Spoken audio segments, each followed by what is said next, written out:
मंडळी नमस्कार। दुपारचे 2 वाजलेत। मी सध्याला आत्ता आहे कोनाळी गावामध्ये। कृषी विभाग देवणी तालुका व त्याचबरोबर आत्मा यांच्या संयुक्त विद्यमानाने खरं तर आज रानभाजी महोत्सव या ठिकाणी आयोजित करण्यात आलेला होता। त्यामध्ये अनेक महिलांनी सहभाग घेतला। कृषी विभागाची सर्वच मंडळी, सर्वच अधिकारी, त्याचबरोबर वक्ते या कार्यक्रमासाठी उपस्थित आहेत। या रानभाज्याचा आपल्या आरोग्यामध्ये कशा प्रकारे महत्त्व आहे याची इत्तंभूत माहिती या व्हिडिओच्या माध्यमातून आता बघणार आहोत आपण। तर व्हिडिओ खूप इंटरेस्टिंग होणार आहे। आपण शेवटपर्यंत हा व्हिडिओ बघावा। ज्या रानभाज्या तुम्हाला माहित नाही आहेत त्या सगळ्या रानभाज्याची माहिती या व्हिडिओच्या माध्यमातून भेटणार आहे। तर बघूया त्या रानभाज्या कशा प्रकारच्या आहेत। महानंदा बालाजी पोलकर, करटोल्याची म्हणतात, याला तरवटा म्हणतात, हांजची म्हणतात, हे आंबाड्याची, तांदूळशाची, हे कुंजरसा। कुठून आणला सगळ्या भाज्या? सगळे शेतावून आणले आमच्या। शेतावून? हां। भाजी आवडीची आहे तुमची? आमच्या भाजी करटोल्याची आवडीची आहे।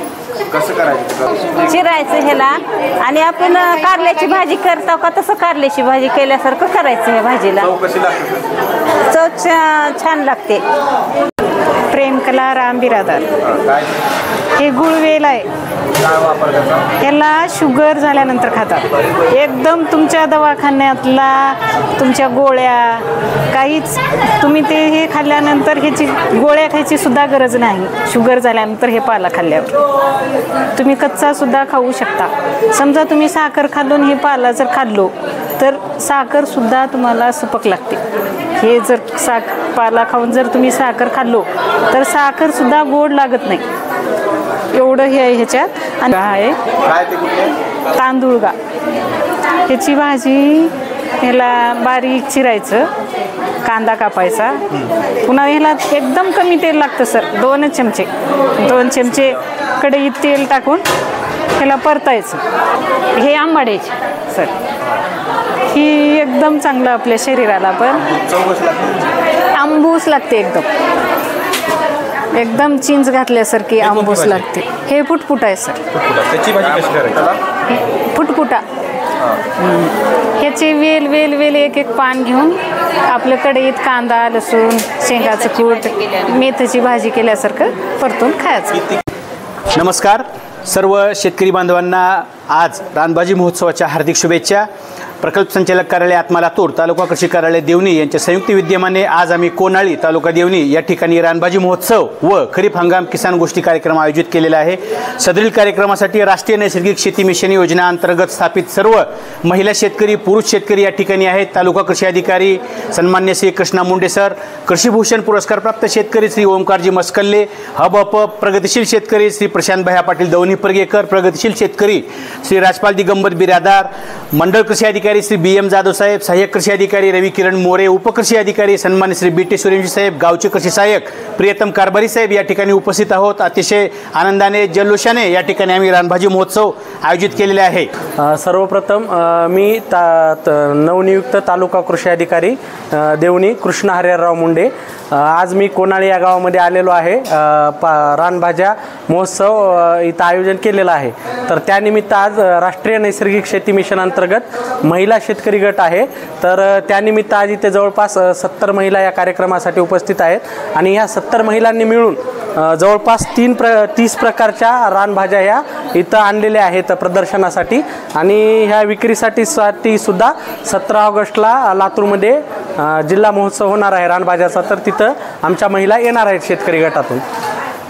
नमस्कार, मी प्रशांत श्रीपतराव पाटील, मी दवणी परगायतले नैसर्गिक शेतीच्या माध्यमातून शेतीचं नवी तंत्रज्ञान या ठिकाणी आत्मसात करतो आहे। देवणी तालुका कृषी विभागाच्या अंतर्गत या रानभाज्याचं महोत्सव, अतिशय सुंदर अशा रानभाज्या या ठिकाणी आपल्याला या टेबलवरती दिसत आहेत। मित्रांनो, नैसर्गिक गोष्टी शरीरासाठी अतिशय महत्त्वपूर्ण आहेत, हाच संदेश कृषी विभाग या रानभाजी महोत्सवाच्या निमित्तानं देतो आहे।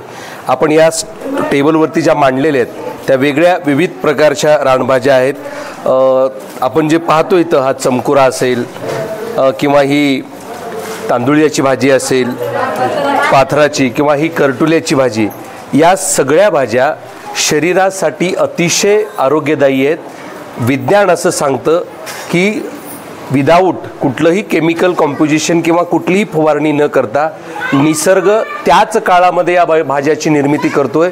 या करटुल्याची भाजी तुम्हाला उन्हाळ्याच्या पिरियडमध्ये मिळणार नाही। याच काळामध्ये जो पावसाळ्याचा काळ असतो त्या काळामध्ये या सगळ्या रानमेवा रानभाज्या उगवतात। याच्यामध्ये प्रोटीन्स असतात, फायबर्स आहेत, अँटीऑक्सिडंट आहेत, कॅल्शियम आहे, मॅग्नेशियम आहे। ही सगळी जी नैसर्गिक गोष्टीतून उपलब्धता या शरीराला आवश्यक असते तशी आवश्यकता या विविध आपल्याला भाज्यातून मिळते। पाहू शकता या स्टॉलवरती सुंदर अशा विविध रानभाज्या आपल्या या गावातल्या माता भगिनींनी मांडलेल्या आहेत। आपण पाहू शकता ही तरवट्याची भाजी आहे। शरीरासाठी जरी खाताना चव याची थोडीशी तुरट लागते पण अतिशय आरोग्यवर्धक ही भाजी आहे। हा फुटफुटे, ही घोळची भाजी, या सगळ्या भाज्या विविध प्रोटीन्स, मॅग्नेशियम, महत्त्वाची गोष्ट काही भाज्यामध्ये सुद्धा आयोडीन म्हणजे जे स्त्रीच्या शरीरामध्ये मिठाची कमतरता असते तेही आयोडीन या विविध भाज्यामधून आपल्याला मिळणार आहे। म्हणून माझी या निमित्तानं कृषी विभागाने अतिशय चांगला हा कार्यक्रम उपक्रम या ठिकाणी घेतलेला आहे। अशाच पद्धतीच्या रानभाज्या आपण आपल्या दैनंदिन व्यवहारामध्ये सुद्धा वापराव्यात। कदाचित कृषी विभागाला हेच अपेक्षित आहे की चांगल्या पद्धतीचं आरोग्य या माध्यमातून आपल्या सगळ्यांचं व्हावं, म्हणून या रानभाज्या नक्की आपण उपयोगात करावा एवढेच या ठिकाणी विनंती करतो आणि थांबतो। धन्यवाद। नमस्कार, माझं नाव आहे रंजना राजेंद्र पोलकर, गाव आहे कोनाळी आणि तालुका आहे देवणी आणि जिल्हा आहे लातूर।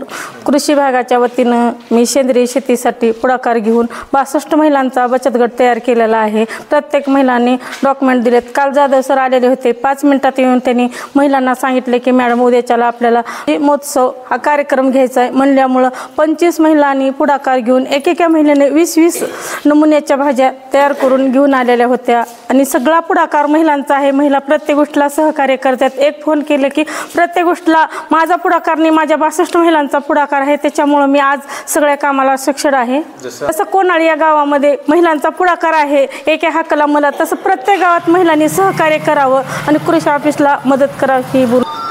हा व्हिडिओ तुम्ही शेवटपर्यंत पाहिला व या रानभाज्याची माहिती तुम्हाला भेटली म्हणून शेवटपर्यंत व्हिडिओ पाहिल्याबद्दल तुम्हा सर्वांची मी मनपूर्वक आभार मानतो। धन्यवाद।